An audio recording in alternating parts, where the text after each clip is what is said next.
Well, apparently everything just happened with 1 week off because, it's all imploding all at once. Thank you guys for moving the Oscars up a whole month. We really appreciate it. Oh yeah, this is Gone with the Wind. Cue the music.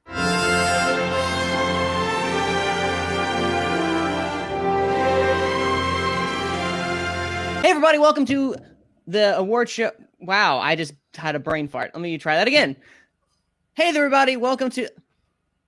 I forgot the intro. What do I usually do? I literally have forgotten the intro. Welcome to Gone with the Wind. Welcome to Gone with the Wind. The show about award shows. This is Ryan. Yes, Ryan is apparently now your new host because he can apparently do it better than I can. Thank you. This is the show about award shows.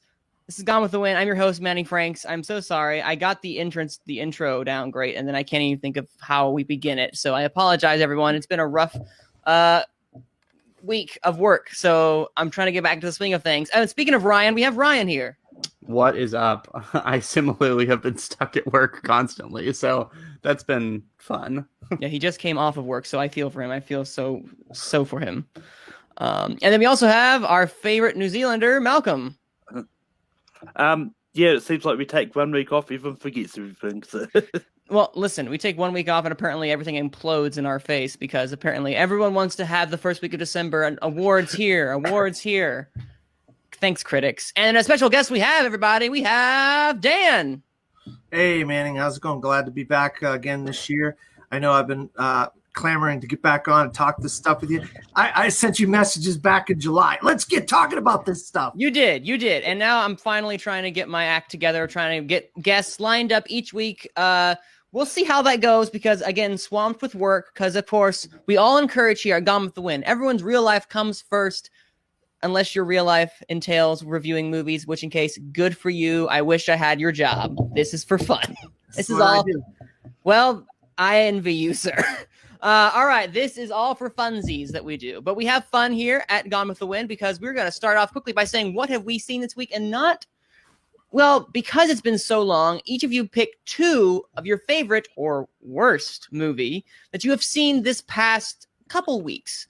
Then we'll get into our big discussion later revolving The Irishman, because that has sweeping kind of Netflix. I recently saw a statistic from the U.S. I think there was a record million number of people that were watching it. So 17, Manning. Yeah, I saw that and I was like, that is good on Netflix for them. I mean, that is telling, I would say. But we're going to have that discussion a bit later. So what I want to start off is we're going to start off by going around telling everyone what are 2 of the movies we saw that we really, really loved or really, really hated. I'll let you guys decide which those 2 are.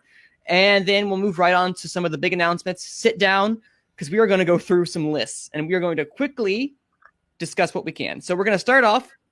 Ryan, tell me the 2 movies that you saw this week that are not named The Irishman, or this past week. So I mean, this was a little bit ago now, but I saw Knives Out, which I liked. Wasn't perfect, but was really good. And then for a movie that kind of deflated me, take your pick. Frozen 2, Beautiful Day in the Neighborhood. Both pretty deflating. So, yeah, that's kind of my world. Hot take there. Okay. Because I know, well, quick aside, I know you've had a difficult relationship with Rian Johnson. How is this in comparison to the other films you have seen him do? Well, so no. See, the thing is, I've liked everything Rian Johnson did except his Star Wars movie. Okay. So it's not that I have a difficult relationship with Rian Johnson. I have a difficult relationship with Rian Johnson's take on Star Wars. Which is maybe a different problem. All right. I wanted to clarify so everyone could make sure we knew that. All right. Awesome. And then Malcolm, what did you see this past week or so? Well, aside from The Irishman, which we'll be talking about later, and Madge, which you already heard me talk about on our live thing that we did, but I did see Knives Out as well. I really enjoyed it. I didn't think anything was going to knock Avengers Endgame off the top of my favorite movies of this year, but it did. Wow. And I also finally got around to seeing Judy. Oh, hey, good for you. How was it? It was enjoyable. Okay, just wanted to clarify. Renee Zellweger was good. Because you paused, and I wanted to make sure we got your thoughts in on it real fast. And then Dan, what did you see this past week or so that you really enjoyed? You're killing me, Manny, because I sent you a list of all the you movies. did. Okay, give me three then. Give me three. And then we skipped the week. All right. Well, obviously this week I finally got to see Marriage Story. Absolutely phenomenal. Adam Driver, Scarlett Johansson are incredible. Noah Baumbach, probably his best movie he's ever done.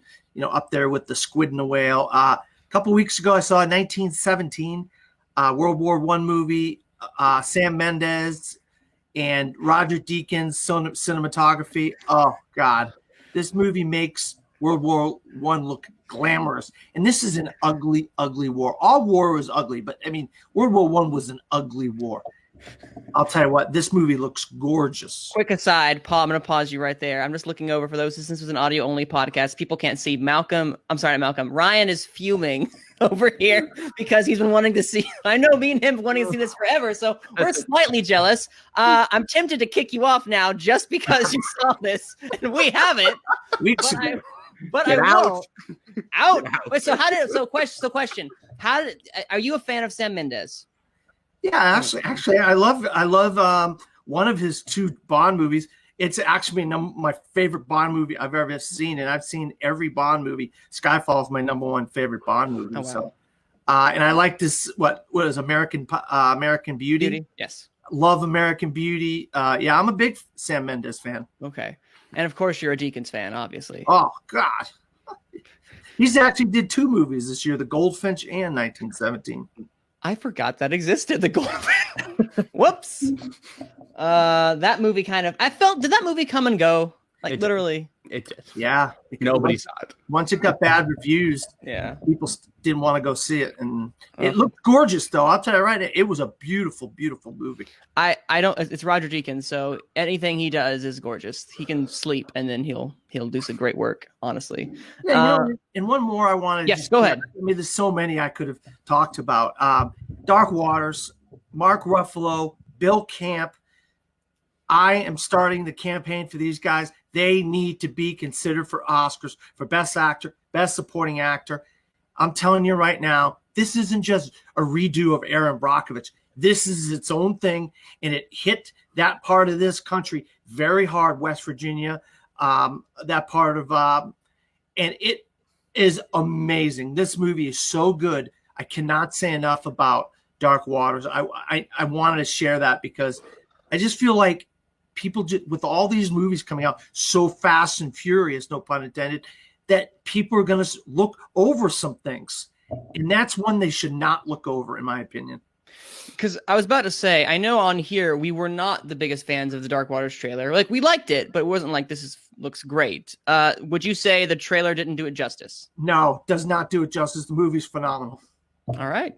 No taken. We'll have to wait and see. And then for me personally, I also literally just finished Marriage Story before recording this, and I had to take a pause a couple times just to go take a breather because there are some moments in there that are literally some of the most uncomfortable this year that I have had just from knowing people who have been in a situation similar to that. It's felt very real, very emotional, very impactful. Adam Driver and Scarlett Johansson have one particular scene, Dan, you probably know what I'm talking about, that is fire. And I even said it in my review. It's fire. It is one that I think is brilliantly acted, and I just realized, man, Adam Driver, where did this guy come from out of nowhere? And he's just so good. Well, I mean, before Girls, because that was the United States. He was a Marine. He was a Marine. You're right. Okay, you're right. I retract my statement. But regardless, that was electric. Yes, the screenplay was also very, very, very, very, very, very good. It's something that felt very real. Each sentence had weight. I adored it. And then also another movie that I saw, and I'm going to defend to my dying breath, Frozen 2, everybody. I love Frozen 2. Yep, everyone disagrees with me, but I didn't care. Okay. Quick defense, because I know people are going to disagree vehemently. Vehemently, thank you. Words. Frozen 2 is not as clean a film as Frozen 1. I will fully admit that. There are some act problems with how they wish to end it.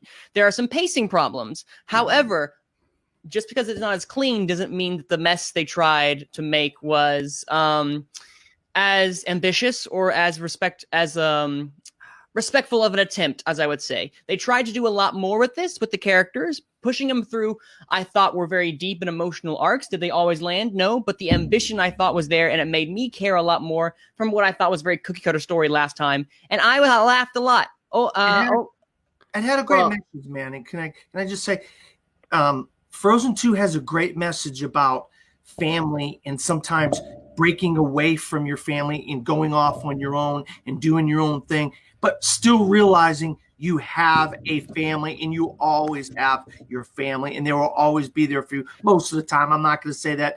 Yeah. And that's the message that Frozen 2 has. That's a very good message. And it's a beautiful movie. So that's it. Gorgeous looking. Very pretty.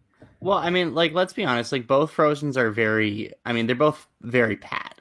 But what like made Frozen really good was that it had this kind of very pat story, but it was just, and it was a video set to a very incredible soundtrack.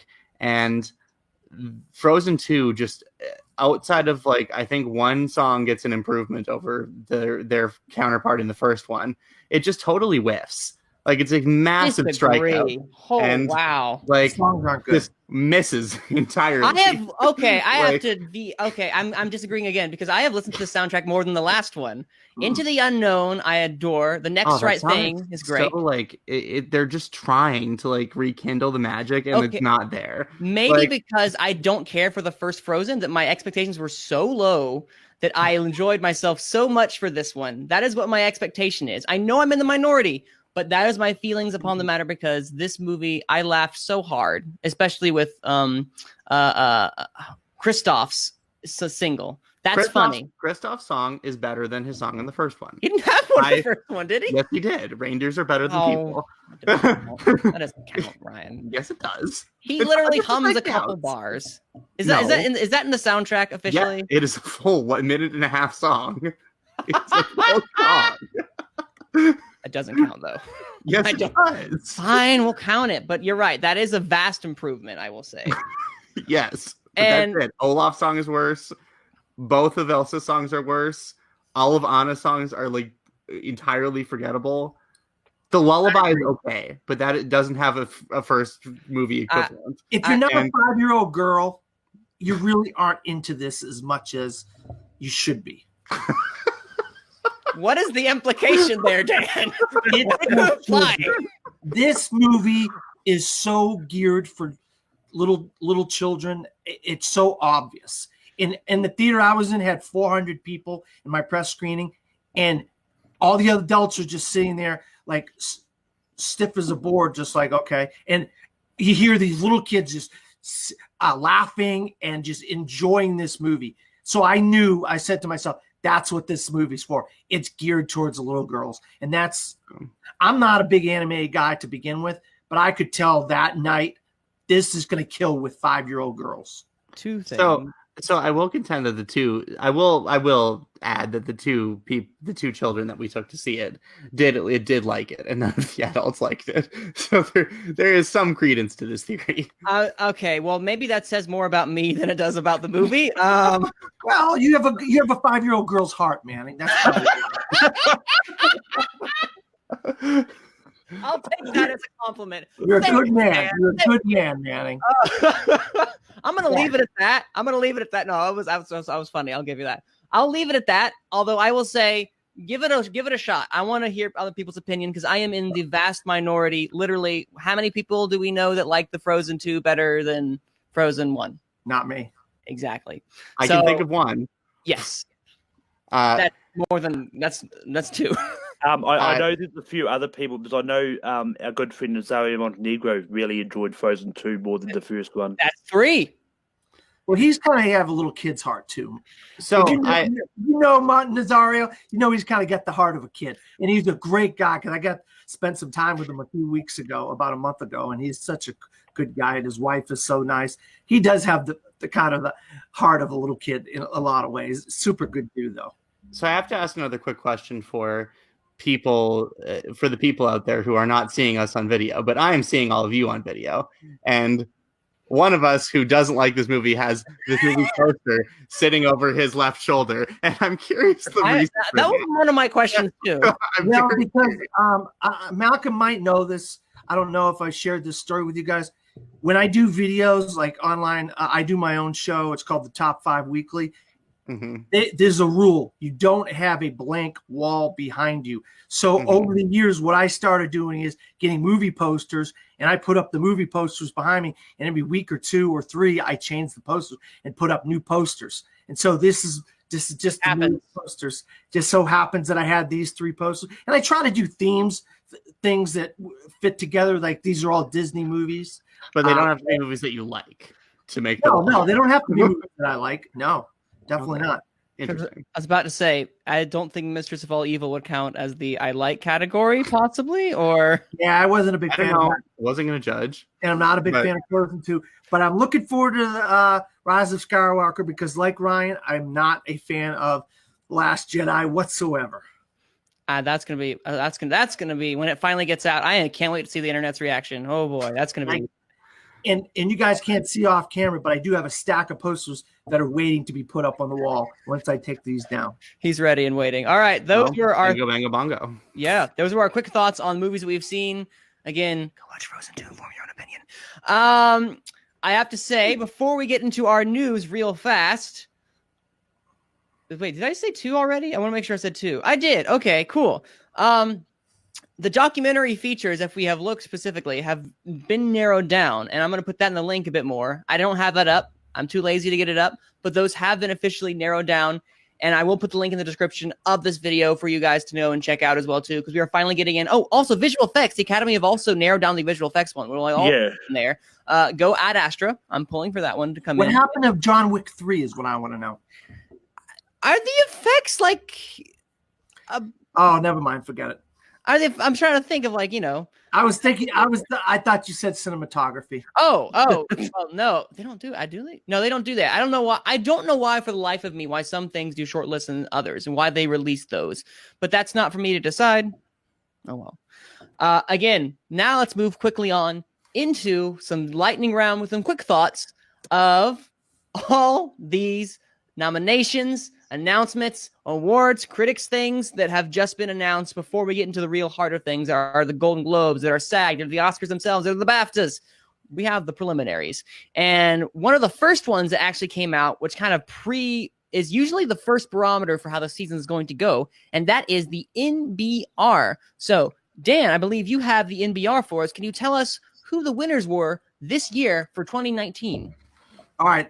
For Best Film for the National Board of Review, The Irishman. For Best Director, Quentin Tarantino for Once Upon a Time in Hollywood. For Best Actor, oh boy, Adam Sandler for Uncut Gems. Best Actress, Renee Zellweger, Judy. Best Supporting Actor, Brad Pitt, Once Upon a Time in Hollywood. Best Supporting Actress, Kathy Bates for Richard Jewell. Best Original Screenplay, Josh Safdie, Benny Safdie, Ronald Bronstein, Uncut Gems. Best Adapted Screenplay, Steve Zalian, The Irishman. Breakthrough Performance, Paul Walter Hauser, Richard Jewell. Best Directorial Debut, Melina Matsoukas, Queen and Slim. Best Animated Feature, How to Train Your Dragon, The Hidden World. Best Foreign Language Film, Parasite. Best Documentary, Maiden. Best Ensemble, Knives Out. Outstanding Achievement in Cinematography, Roger Deakins, 1917. NBR Icon Award, Martin Scorsese, Robert De Niro, Al Pacino. No, Joe Pesci. NBR Freedom of Expression Award for Sama, and NBR Freedom of Expression Award, Just Mercy. Oh, wow. And they do a list of 10, I believe, films, yes. And I'm going to try to scroll down here, and I'll name off all their 10 films. All right, go ahead. 1917, Dolomite Is My Name, Ford v. Ferrari, Jojo Rabbit, Knives Out, Marriage Story, Once Upon a Time in Hollywood, Richard Jewell, Uncut Gems, and Waves. All right, ladies and gentlemen, those are your NBR awards. So quickly, we're going to get our quick thoughts out there. Dan, since you told us about them, what are your quick thoughts on these nominations, or excuse me, these wins? Well, I'll tell you right now, Irishman, I love that. I love Roger Deakins. There's so many of these that are so great.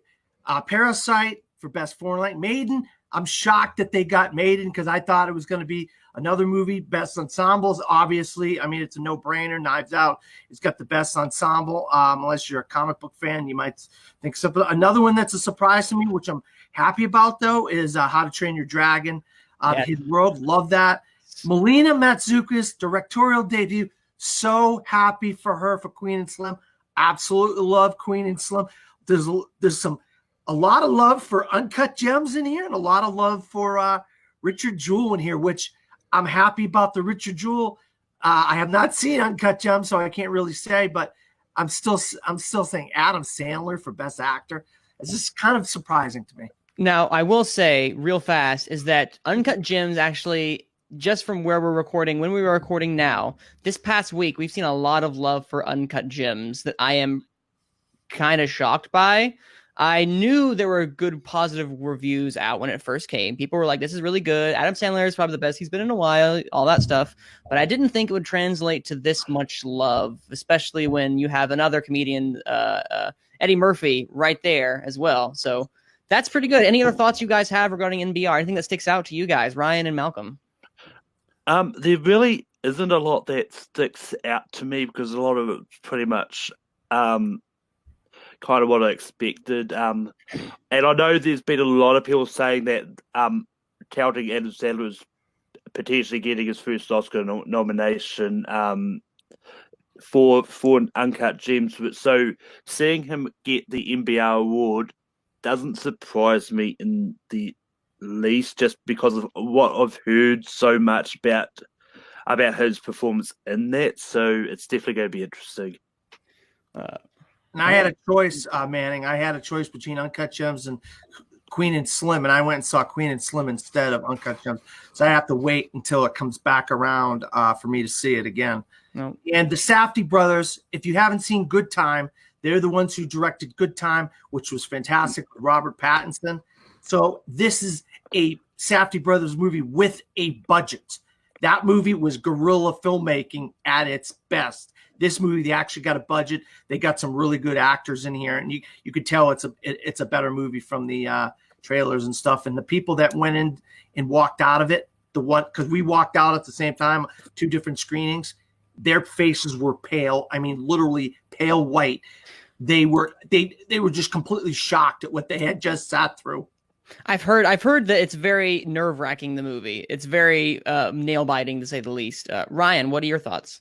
Well, I thought that was kind of interesting that he won this, like, right after making his comment that he was going to make a really bad movie on purpose if he doesn't win the Oscar.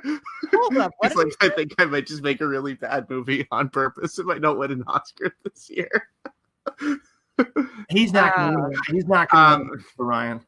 But it does. But in any case, I'm surprised to see a lot of Richard Jewell love. That's cool. I'm glad that maybe there's a good Clint Eastwood movie in our future here.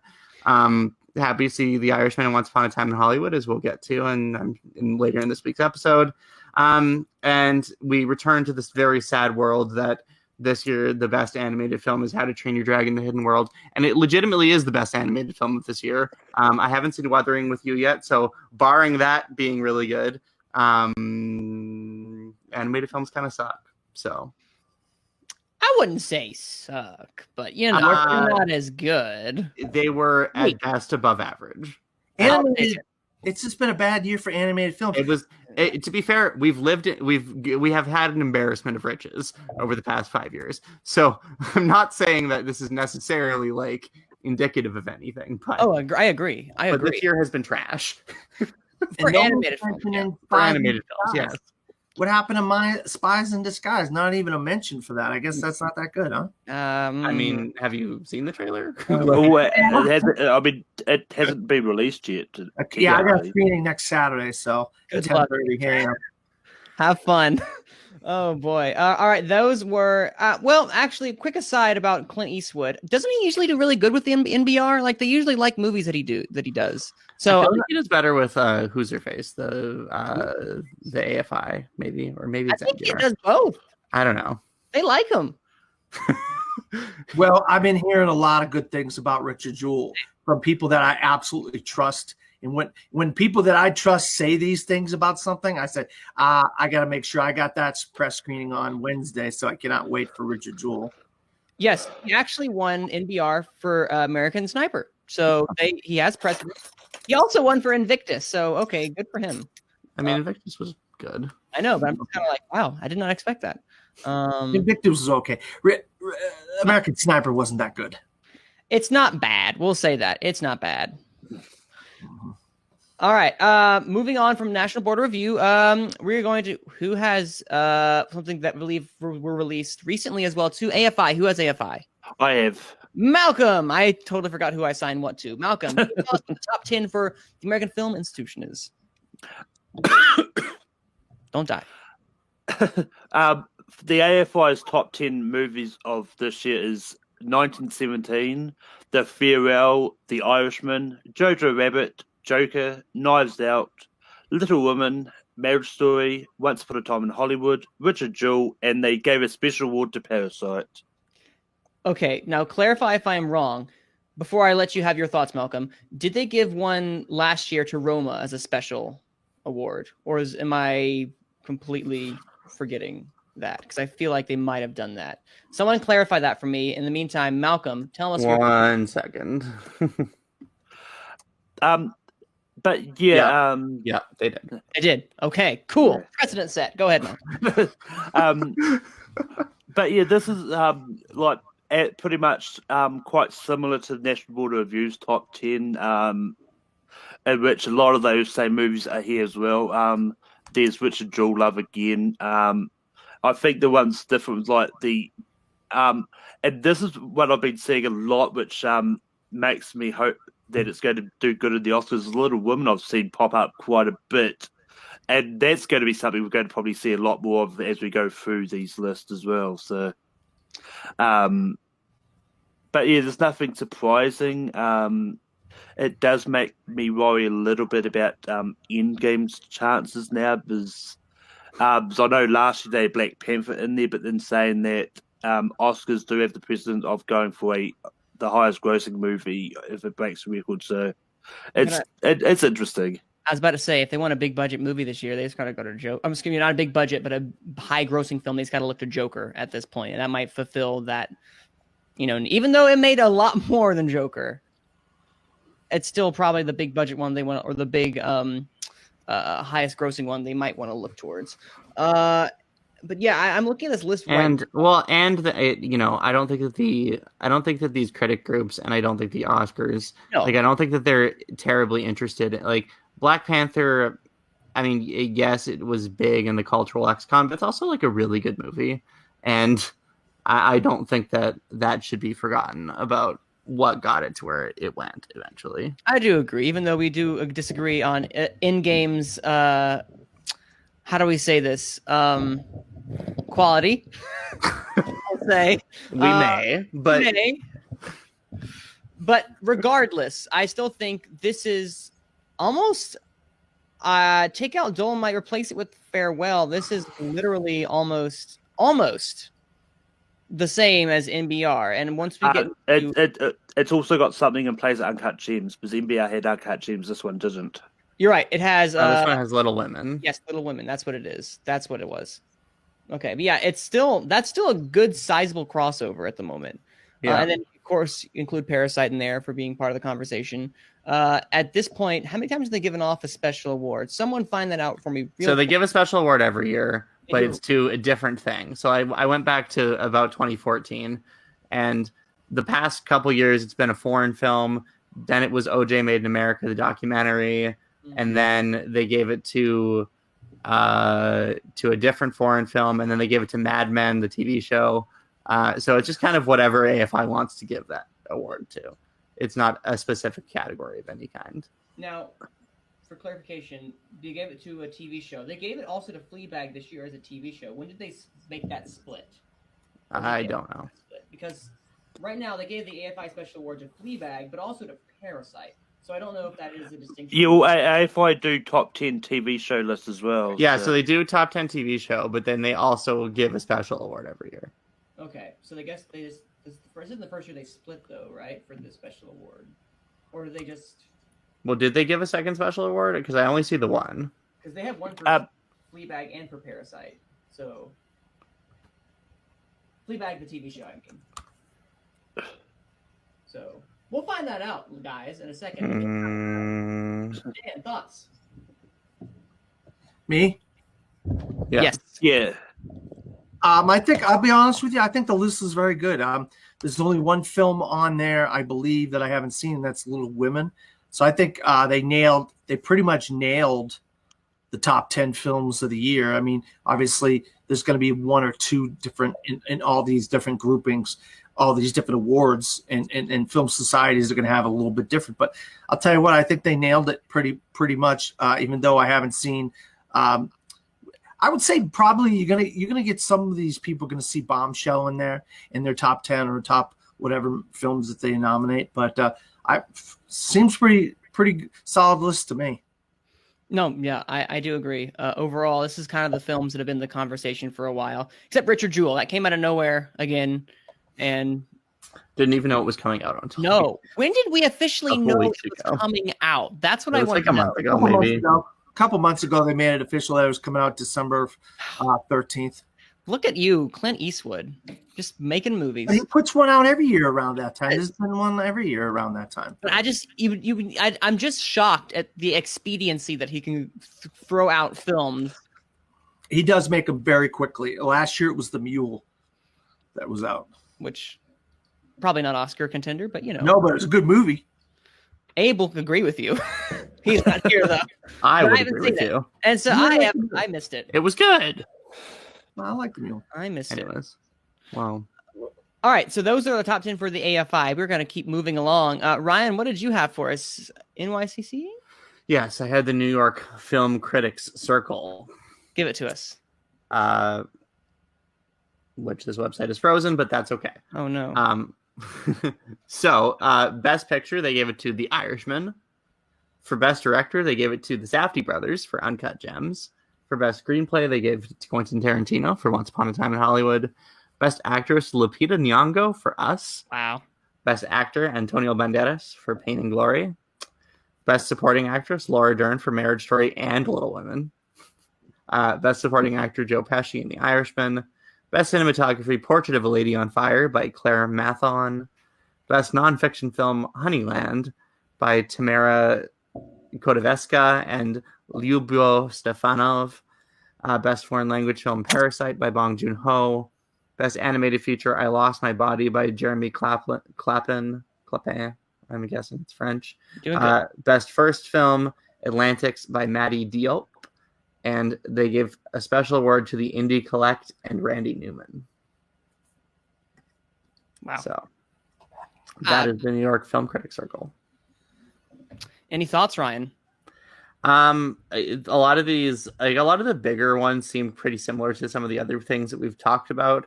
I think that the acting categories are maybe more of a surprise relative to what we've been seeing. Lupita Nyong'o certainly came out of nowhere. Antonio Banderas, I can see like as a somewhat realistic thing, but like I feel like Pain and Glory has been kind of trending down amongst the like voting populations, even though it's sort of still in the minds of critics. But overall, it seems like a fair list. Best cinematography, certainly that's probably a big upset, and probably not something we're likely to see at the Academy Awards. Just a critic circle like choice. Yeah, that's I guess all the thoughts I have on that. I mean, if the cinematography is anything to worry about for this year, I think 1917 might have this in the bag again. We won't know. We'll see. Dan, thoughts? Yeah, I'll tell you. I was surprised that Honeyland won something that's separate than they wanted to give Honeyland something separate because they knew Parasite was going to win Best Foreign Language Film. I'm telling you right now, guys, do yourselves a favor. Check out Honeyland. I was floored by that movie. It was amazing. Shoot, I hate it because by the time I get to start wanting to say something, I forget what the heck Ryan already mentioned. No. But the Safdie brothers winning 2, this is the second in these kinds of society awards or grouping awards that they've won Best Director. Is it a possibility the Safdie brothers break into Best Director? I mean, that would be shocking to me because that's such a loaded category, Best Director at the Oscars and some of these awards. Or the Golden Globes, because there's only one. There's not like Best Director Comedy or Musical or Best Director Drama. It's just Best Director at the Golden Globes. So I'm wondering if they break in there, is this going to be a trend that they end up breaking in at the Oscars, and that would just leave somebody out. And Antonio Banderas, to me, is easily one of the best 5 acting performances of the year, in my opinion. I thought he was phenomenal in a movie basically about Pedro Almodovar. It's a movie that Pedro Almodovar made, but it's basically a existential version of himself. And Antonio Banderas plays him in Pain and Glory, and he's amazing. I mean, I have him as my number 5 right now as Best Actor as far as the Oscar race goes. So I was glad to see that he's winning some awards as far as that goes. Mm-hmm. And then Malcolm. This is. I mean, Safdie brothers sort of picking up steam in the critics is going to definitely push them to maybe slide into the Golden Globes and Oscar conversations. But it comes down to who would you knock out for them to get in. That's really what's going to come down to. And I think all the other ones are pretty much up there. I mean, Lupita Nyong'o for us is a big surprise to me, and makes me wonder if that is going to be Jordan Peele's actor that's going to slide into the conversation this year. Which, once again, it's a loaded category, so there's a chance. But I mean, that's only going to help your chances. Now, I will clarify. Now, did you say this was the New York film? This was the New York Critics Circle, correct? Yeah, the New York Film Critics Circle. Okay, because there's also the New York Film Critics Online, and I was a bit confused at the same time because there might be some crossover. Because I'm looking right now, I will go ahead and say that since they're 2 different entities, I believe. But can we clarify that they are? Yeah. Okay, because they also had Lupita Nyong'o and Us. Well, Can I just say something? If anybody's going to slide into Best Actress, this could be the thing that could happen, because it's not the male categories are absolutely loaded this year. Director is absolutely loaded this year. The female categories are not as loaded. So there is a potential for her to slide in. But my opinion, I think it's going to be Awkwafina is going to get in there in Best Actress. Please, God, yes. That's going to push Lupita Nyong'o out. And if you go by Hereditary with Toni Collette last year, a horror movie with a phenomenal performance, didn't even get a sniff. Last year was a tougher Best Actress year, though. That was much tougher Best Actress year. But for example, even there's one of these award shows that we haven't talked about yet, but they gave a runner-up to Lupita Nyong'o and Us. Yes. So she's doing well with the film critics. She is, and good for her. She is performing with the likable. She's a very likable person, and she goes out and people just like her. Has this infectiousness about her that she's just a wonderful person. So that usually transcends sometimes when you go to the parties and the gatherings. She's so smiley and bubbly and beautiful and everything. It doesn't hurt as well that she's also really, really good in the movie. Oh, yeah. And as well as the fact that Jordan Peele also got another actor in when he did Get Out in Daniel Kaluuya. So there is precedent for that to happen. And if he can do 2 and 2, you can bet people are going to start looking his way whenever he does a genre-fueled movie. Gold Derby currently has her in 7th in the Best Actress race. So, it's not out of the question. No, I would not be shocked. Especially since I think that 6 is definitely trending down. Cynthia Erivo for Harriet. So, Yeah, that's the other one. That's where I think they're going to be back and forth because I'll be honest with you, I actually would go for Lupita Nyong'o over Cynthia Erivo, but I think because Cynthia Erivo's a newer face and she had a great year last year, maybe they go for her. Yeah. So over the top 5 odds makers, who would we kick out if anybody for Lupita Nyong'o? So Renee Zellweger for Judy, Scarlett Johansson for Marriage Story, Charlize Theron for Bombshell, Saoirse Ronan for Little Women, and Awkwafina for The Farewell. No one touch Awkwafina. No one dare touch her. She's staying. I haven't seen enough of these movies, but I have my press screenings on the 17th and 18th for Bombshell and Little Women. But I would be shocked if either one of them aren't better than Lupita Nyong'o, and that's why I think that would be my read. Yeah.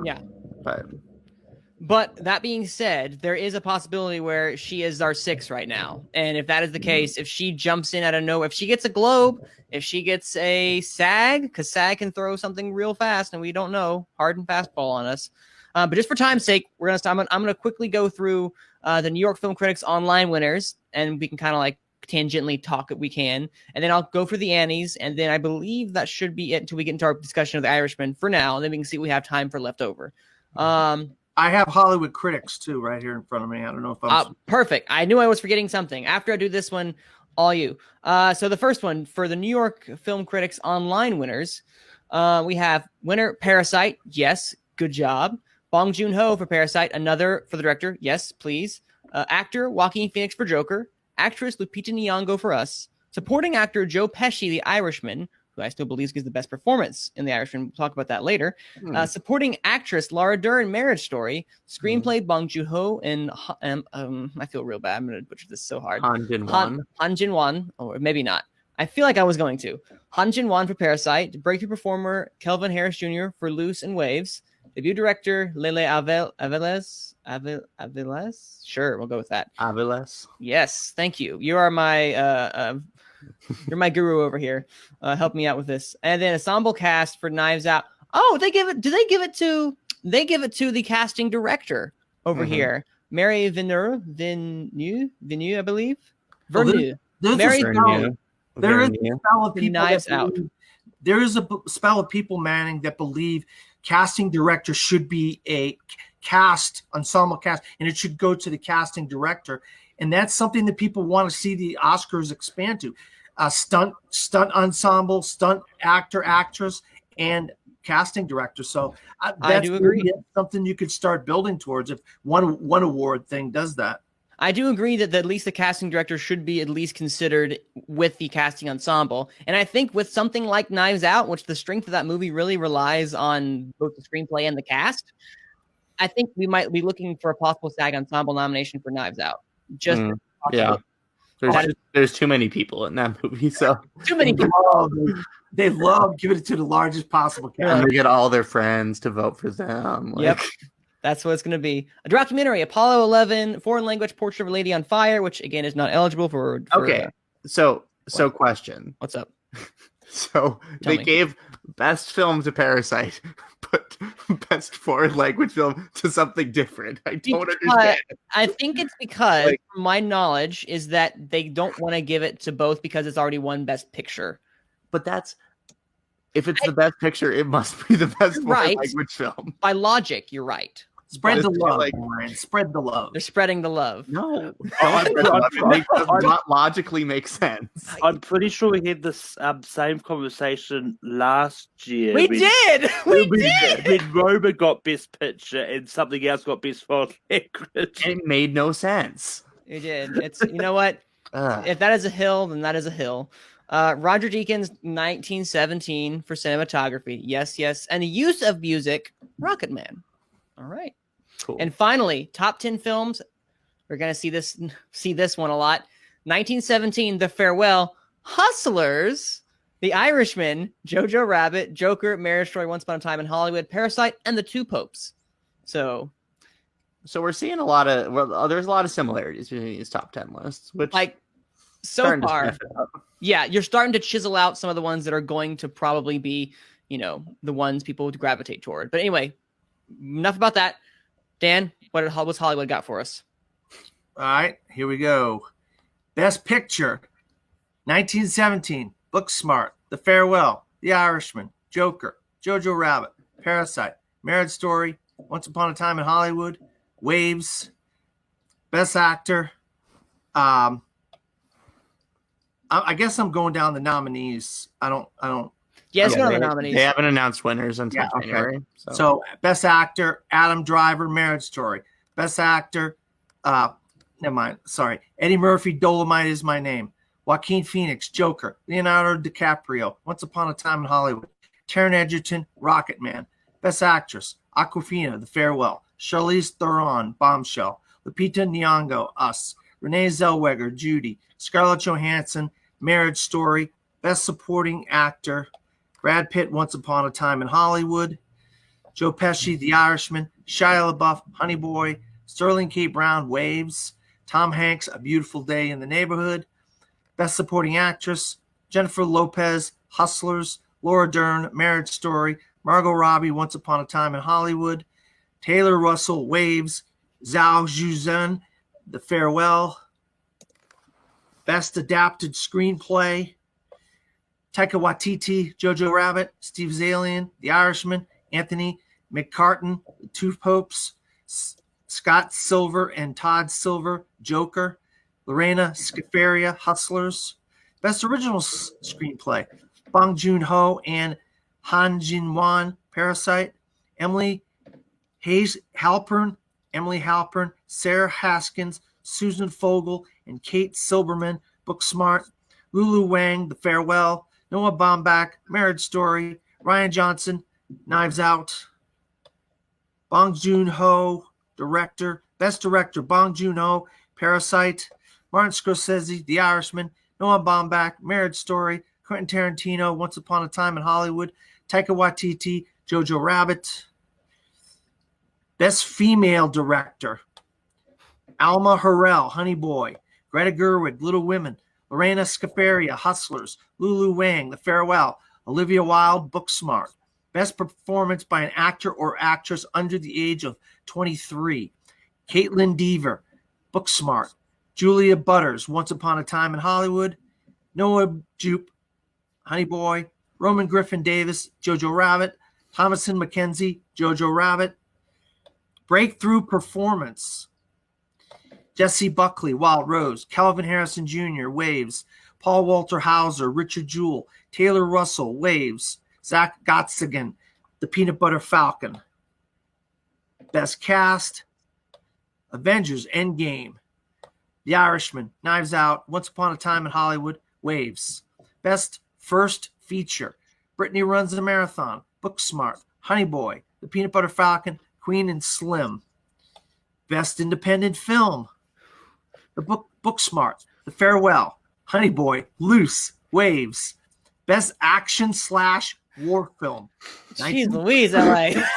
Hollywood, what are you doing? There's a little too much. Go ahead. Best Action / War Film. 1917, Avengers Endgame. Captain Marvel, Fast and the Furious present at Hobbs and Shaw. John Wick Chapter 3, Parabellum. Best Animated Film, Abominable, Frozen 2, How to Train Your Dragon, The Hidden World, Missing Link, Toy Story 4. Best Blockbuster, Neither reaching. Avengers Endgame, Captain Marvel, Once Upon a Time in Hollywood, Shazam, Spider-Man Far From Home. Best Comedy or Musical, Booksmart, Blinded by the Light, Dolomite Is My Name, Long Shot, Rocket Man. Best Documentary, American Factory, Apollo 11, Hail Satan, The Kingmaker, Love Antosia. Best Foreign Language Film, The Farewell, Monos, Pain and Glory, Parasite, Portrait of a Lady on Fire. Best Horror Movie, Crawl, Dr. Sleep, Midsommar, Ready or Not, Us. Best Animated or VFX Performance, Oh my Josh Brolin, Avengers Endgame. Robert De Niro, The Irishman. Rosa Salazar, Alita Battle Angel. Ryan Reynolds, Pokemon Detective Pikachu. Tom Hanks, Toy Story 4. Best Cinematography, Oh, now we get to cinematography. Drew Daniel. Jaron Blasky, The Lighthouse. Lauren Scher, Joker, Robert Richardson, Once Upon a Time in Hollywood, Roger Deakins, 1917.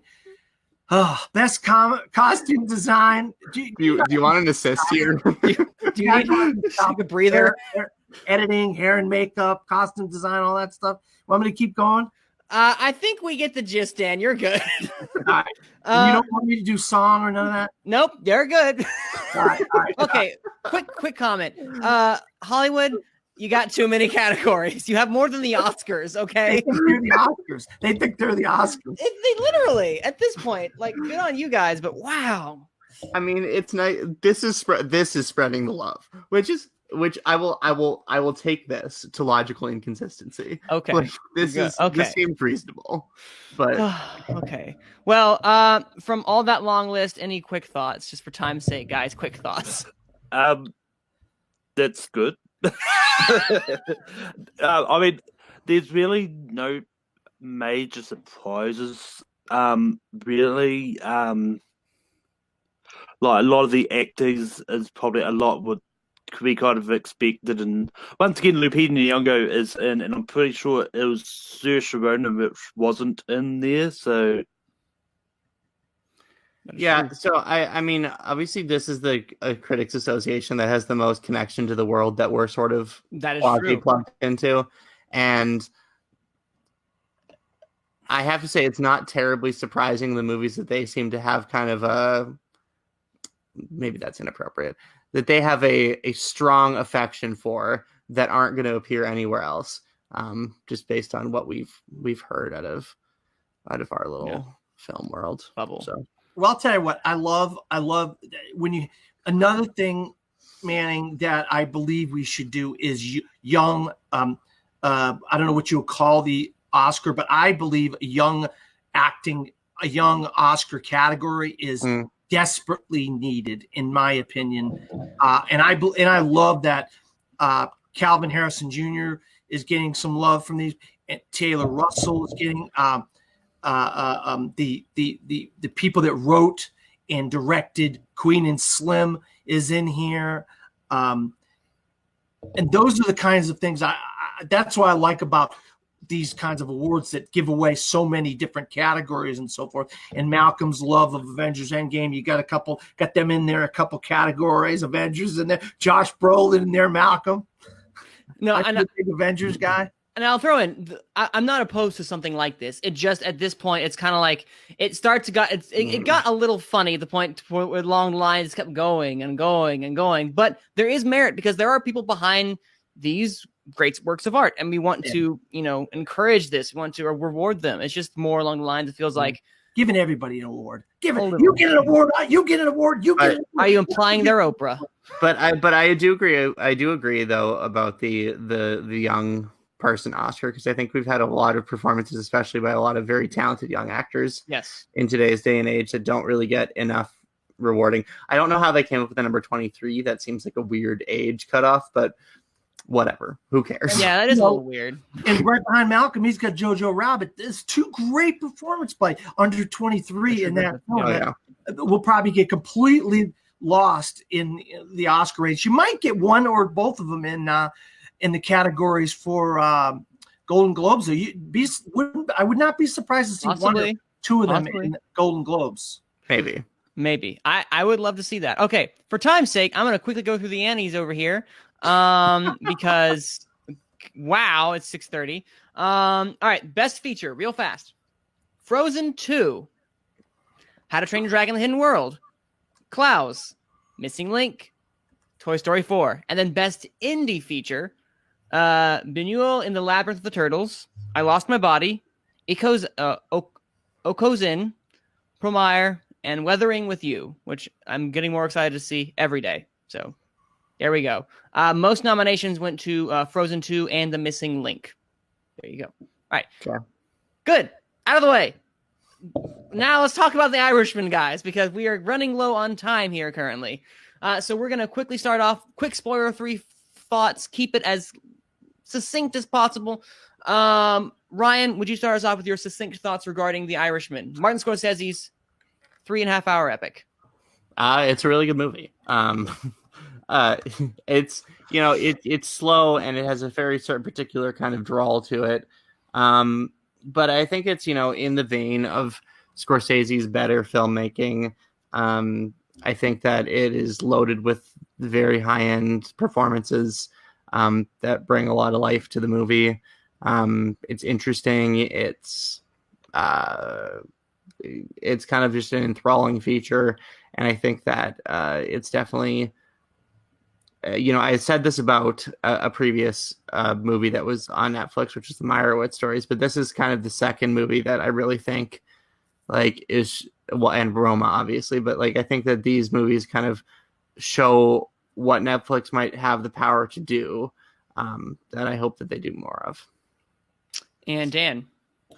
Well, I'll tell you right now, I'm a big fan of Martin Scorsese. If anybody that knows me, they know that he's my favorite director. Robert De Niro and Al Pacino are my favorite actors.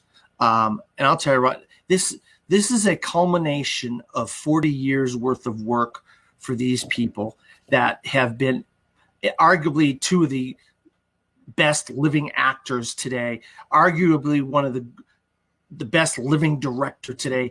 I would put Scorsese and Spielberg as 1A and 1B in my opinion. Giving some of their best work, doing some of their best work, and they needed that $160 million from Netflix to do the de-aging, which only is just slightly distracting at the beginning. And once you start getting into it, you don't even think about it after the very beginning of the movie. And if I'm an older person, I'm a little bit older person than a lot of people in this community, and this is a movie that deals with a lot of age, about getting old in the country as a whole and how the country changes. And just because you were a big shot 10 years ago or 20 years ago doesn't make you going to be a big shot tomorrow or the next day or the week after that. And when people tell you, hey, you got to kind of cool it down and stuff like that, you might have to do that. And life changes, people change, the world changes. And I think Martin Scorsese only could make this movie at this time in his life. And I absolutely believe those three main actors, Pesci, Pacino, and De Niro, give phenomenal performances. This is the best movie of the year, in my opinion. And I stand by that. And I think it really does say a lot about our country aging, getting older, and just mobsters, gangsters, and how sometimes they can be glamorized, but sometimes he finally might have actually made a movie that really tells a story about real life. And that's what is so amazing about The Irishman for me. And before I let Malcolm, because I know Malcolm has a very interesting take, I'm going to wait for that, though. I'm going to go ahead and say this might be one of my favorite Scorsese's, because I've never been, okay, let's go over this. Goodfellas, Casino, that era of Scorsese never has been my biggest jam. The mobsters and crime has never been something that I've been drawn to personally. I can see the merit behind it. I can see some great filmmaking techniques that he's used, the revolutionary type stuff he's done. But something I kind of gravitated more toward was Raging Bull, the intimate character studies about what these people actually go through. That's what I've enjoyed from Scorsese. And then when he came out with Silence 2 years ago, I believe 2 or 3 years ago? Three. Okay, there we go. I fell in love. That was the type of movie, the cerebral film that kind of made you think and kind of had something deeper to say. And I kind of got that with The Irishman. This was, as you said, Dan, a man reflecting upon something he's done in the past, adding a bit more weight to it. And I've enjoyed it. I thought it was a little too long, but that's because, I have a lot going on. I had to pause it halfway through my day and finish it the next day because I just didn't have time. And I think that might be the problem, but that's not also a problem. That's more just kind of like, that just kind of happens because, we have busy lives, and that might have maybe worked as a miniseries, maybe it wouldn't have. But that being said, the merit behind what he created and crafted, I think is totally there. Pesci is terrifying in the best way possible. He has this air about him that I thought I couldn't keep my eyes off of him.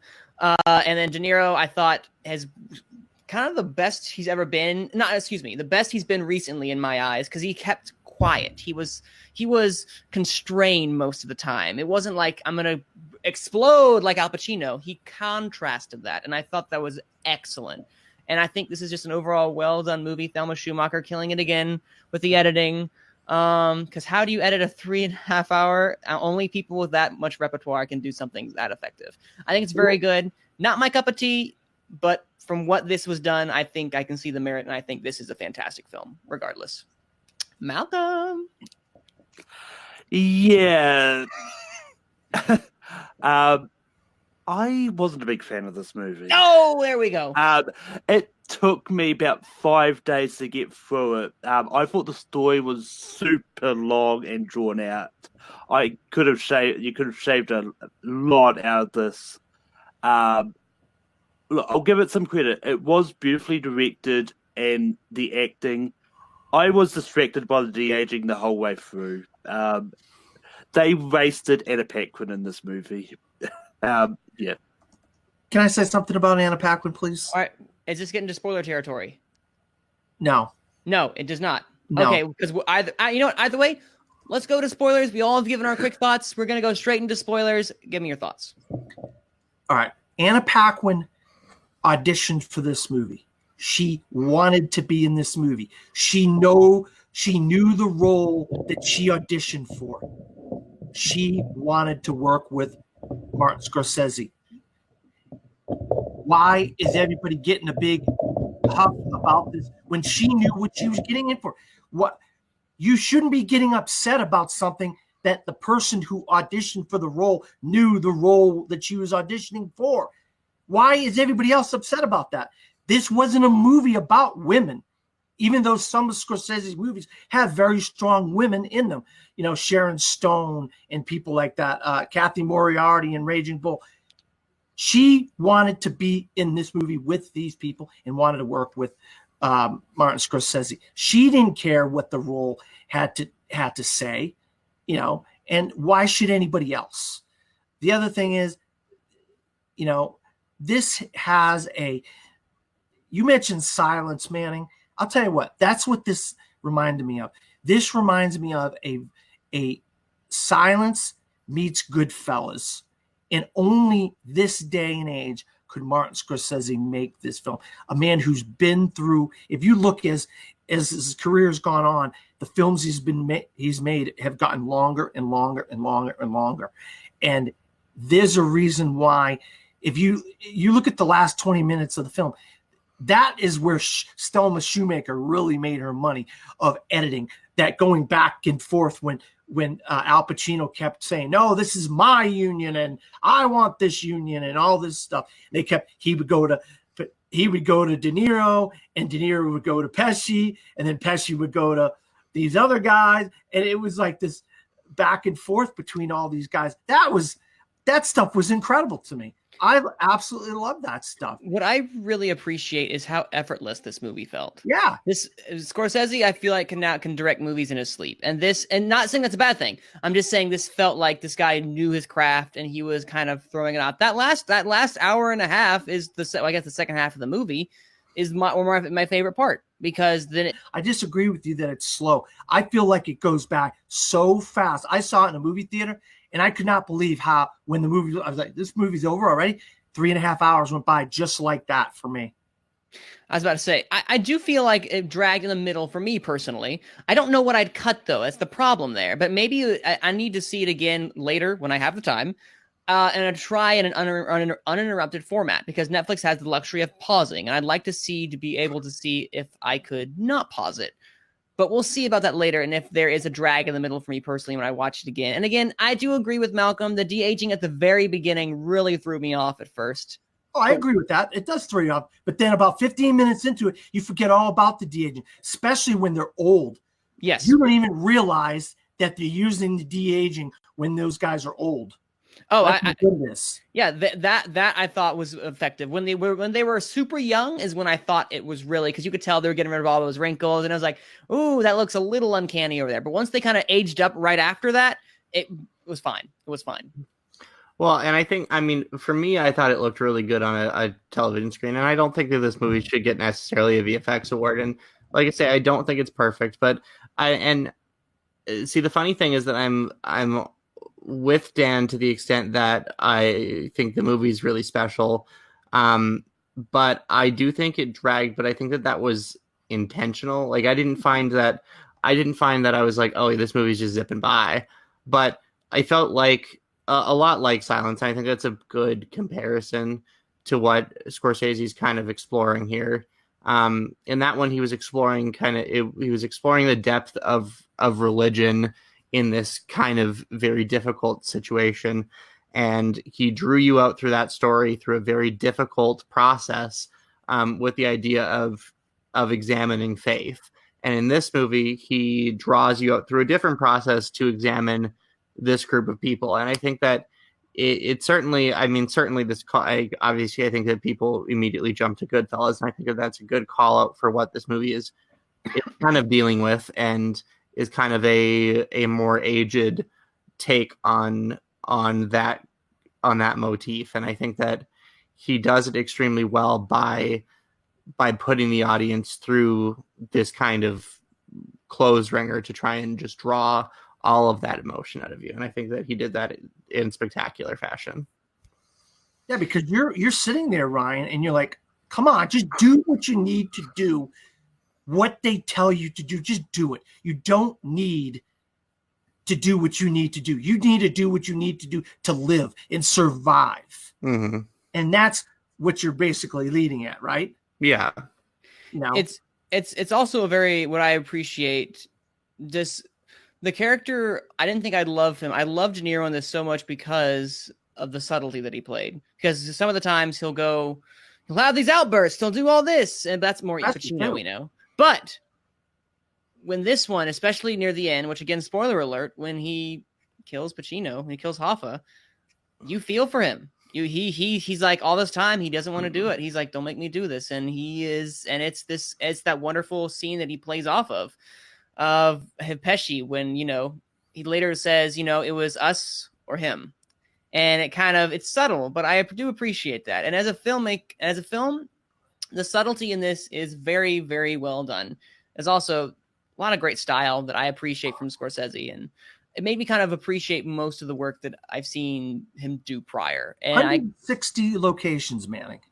I can see where the budget, because how much was this movie again? 160 million. Jeez. Most of it was the de-aging. It was 160 locations. And the other, to go off of what you just said, Manning, too, was those scenes, when he says it is what it is, in the context of the movie, you know what that means, because you're watching the movie and you're following these characters. When he says it is what it is, you're like, oh no, you better get in line. You better do what he's supposed to do. And, we all know he didn't do what he was supposed to do. Granted, to this day, we don't know if he could actually be buried under the Meadowlands. He could be buried under the Meadowlands for all we know. He's dead, but yeah, like, and one thing I thought was interesting when we were talking about nominations and stuff, like you guys were saying how into Pesci's performance you were, and I actually thought that his performance was the least interesting to me in this movie. I was just like, I kind of don't care about his character, and he's kind of playing this sort of like he's playing like a very particularized Italian kind of mob boss, and I didn't find like I thought that Robert De Niro had so much depth, and I really thought like Al Pacino, I thought this was a really great performance. And I'm not, it's funny with how much I've been singing Al Pacino's praises this year, because I'm not traditionally a huge Al Pacino fan, but I was just so struck by that. Like, and I really don't like Jimmy Hoffa as a historical figure. So it was interesting to see how like drawn to this character I was. I was like, but yes, yes. They loved him. During that time, Ryan, the people really loved Jimmy Hoffa. He showed he cared about people at that time. And that's the thing. And I just thought that Al Pacino brought so much life to that role, and I hope that he gets a little bit of love, even though it's looking like that's all right. Can I just direction they're going to go quickly? What do you guys think about a tie? We haven't had a tie in so long, Manning. What do you think about a tie at one of these awards? Nope. I don't. I'm going to shoot you down right there, Dan. I don't think they'll get a tie. However, I currently have them both getting in for supporting actor. Oh yeah. I think everybody has them both getting in. But what of all the years that you'd love to see a tie. You're telling me this wouldn't be Pesci and Pacino walk up there and they both get Oscars for best support, and then De Niro. I think they would both kind of be like, "Why are you here?" Tell me, you wouldn't love to see that photo at the end of the Oscars with Scorsese, De Niro, Pesci, and Pacino all holding gold statues. Oh well, I would absolutely die if I had a chance to see I know you would, but let's hold up there. Dude. Let's hold up there, Dan. Let's pump the brakes just a little bit. Not a lot, but a little bit. So, Malcolm, do you have any other thoughts regarding? Because I know, again, you weren't high on it, and that's fine. Because I know Scorsese, especially this 3.5 hour epic, is an acquired taste. Tell me a bit more about your qualms with it in a bit more detail, if you could. I don't really have anything more to say. Oh, okay. I just wanted to make sure you had a voice to voice the opinion. I will bounce off Dan's point about Anna Paquin signing on. I mean, just because she signed on, like Agnes got to act. So I mean, she probably didn't care how long. It's like when you say, why did Robert Al Pacino sign on to be in Jack and Jill? Actors got to act. They don't care about what the quality of the movie is or how much roles they have. I think it's just a case of just acting, having something on the resume as well. It doesn't mean that from a viewer standpoint, it's going to look like that we see Anna Paquin with only 6 words in a... Wait, she speaks? I totally forgot she spoke. She speaks. Yeah. Oops. And in a 3.5 hour movie, it does feel wasted because from a viewpoint, you know that Anna Paquin is, and from what I've heard is she's classed as a lead actress in this as well. So, as I said, from what I've heard, I don't know if that's true or not. But it's just one of those ones that feels like it does feel like a race. Like in a 3.5 hour movie, you've only got this high profile actress for only 6 words. So that's why I was annoyed about that. And also, she's a New Zealand actress, so I'm biased on that. I'm biased on that stage. So. So now the bias emerges. We see your true colors. For the piano. She did at super young. All right. So, any last thoughts you guys have regarding The Irishman? Well, I have a quick question. Go ahead for the crew, and this is about Martin Scorsese generally. So, I was thinking about this as I watched The Irishman.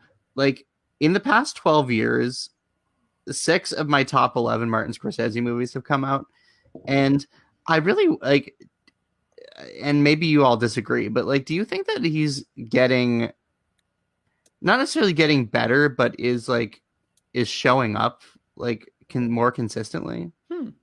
Well, I mean, you got to remember, Taxi Driver, Raging Bull, The King of Comedy are all within about a 6 or 8 year span, and those are all phenomenal films. Yeah, they're all De Niro. But then when he found Leonardo DiCaprio, The Aviator, The Departed, Wolf of Wall Street, all these movies, he kind of got rejuvenated in a way. And now this next film, Killers of the Flower Moon, he's going to have De Niro and Pacino and DiCaprio in it together. And that's going to be very interesting to see them two in a movie together. His 2 muses, if you will. Okay, so you're talking specifically from 10 to now, or just this entire Well, whatever. I went from 2007 to now, but we can from 2010 to now. It's still it's still the same. I'd say it's earlier. 5 at the top 11, so I feel like Taxi Driver, Raging Bull, King of Comedy, Goodfellas are better films than Aviator, Wolf of Wall Street, Shutter Island. Hugo, I love Hugo. Gangs in New York. I say those 4 films are better than all his other films. So filmography. This is what. Well, though I don't necessarily agree. I can see where that comes from, but I'm talking about all Bringing Out the Dead and Kundun, which I really like. The Age of Innocence, Cape Fear. Cape Fear's good. After Hours. After Hours is awful. What the hell is this one? Which one? New York. He made a bad movie. It's called Alice Doesn't Live Here Anymore. Ellen Burstyn is really good in that. And then if you're young, Laura Dern's in that. Yeah. But what I'm just trying to implicate is that he used to make a decent number of like not spectacular movies, and now it just feels like he is like laying on spectacular movie after spectacular movie, which I'm happy about. That's the cool. 90s wasn't a great decade for him. Let's put it that way. That's true. Well, here's what I will say. The trifecta of, like, if you want to say Taxi Driver, Raging Bull, King of Comedy, all those together, I think is a better... I have enjoyed a lot more. However, that being said, Silence is still my favorite Scorsese film, personally. So that being said, with the quality of Wolf of Wall Street, it's really up for debate, but he has been more, as you said, consistent. He has his films have become a lot more eventful, but I think that's also just him maturing as a director and knowing what he wants and knowing what's good, which is why I said it felt effortless. He knew what he wanted. He made sure he got that, and he crafted something that I think most people enjoy. Like his most recent 3 movies are my 1, 3, and 7. Oh, wow. So like, yeah, I don't know. For me, it's just. I mean, the argument's there. It's very much there because he has done some quality films. Not me though. I get his earlier stuff is my early my and his some of his DiCaprio stuff is like 5, 6, 7, 8. I put Cape Fear in the top 10. I put Hugo in the top 10. I love Hugo, especially what he did with 3D and Hugo. I've got Hugo sitting at 11, so I like it, but I need to see it again. When I first saw it, I'm a huge fan of the book. You guys read the book as a kid? Oh yeah, I have the book. Adore that book. I did not like it when I watched it a while ago. I don't know. I need to see it again. I own it. I just haven't watched it again. Wow. So I need to watch it again. Especially see it in 3D. You'll be amazed at like how the clouds and the movement on the train tracks and how the camera moves through the train station and all that stuff is just breathless. It's just so amazing what he does with the 3D. I will agree with that, but I did not see it in 3D. So alas, we may never know because I don't have a 3D TV. All right. Because of that, those are our final Irishman thoughts, even though they weren't related to Irishman, just because of time's sake, guys. So what we're going to do, we're going to quickly wrap up, and I want each of you guys to tell me where they can find you and what will you be seeing this week. So we're going to start off with our guest today, Dan.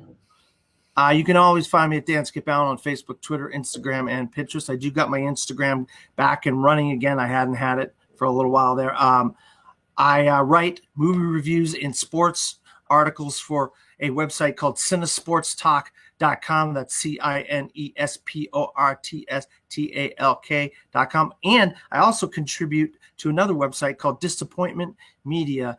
And it says where it's out, you're going to be disappointed because no one's going to be happy with you're going to like something, you're not going to like something. So no one's going to be happy with what they read. So that's why it's, and I'm going to be seeing this week, Richard Jewell and Black Christmas and Jumanji.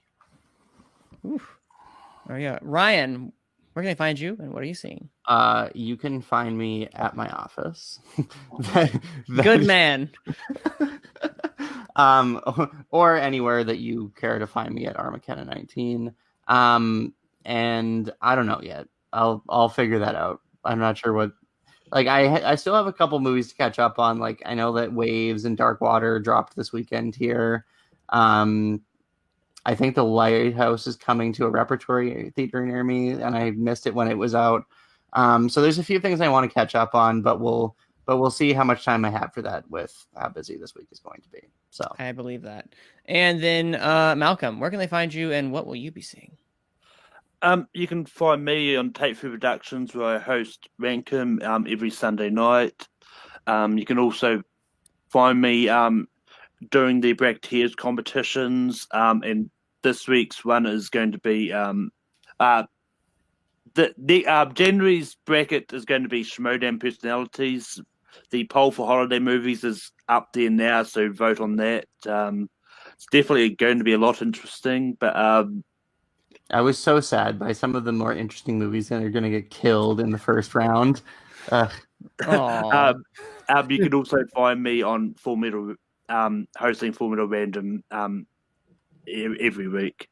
Oh, I forgot to say too, Malcolm, I do a show called The Top 5 Weekly, where myself and some guests will discuss our top 5 based on whatever topic, and we run it down from 5 to 1. And you guys are all welcome to be guests in the future if you want.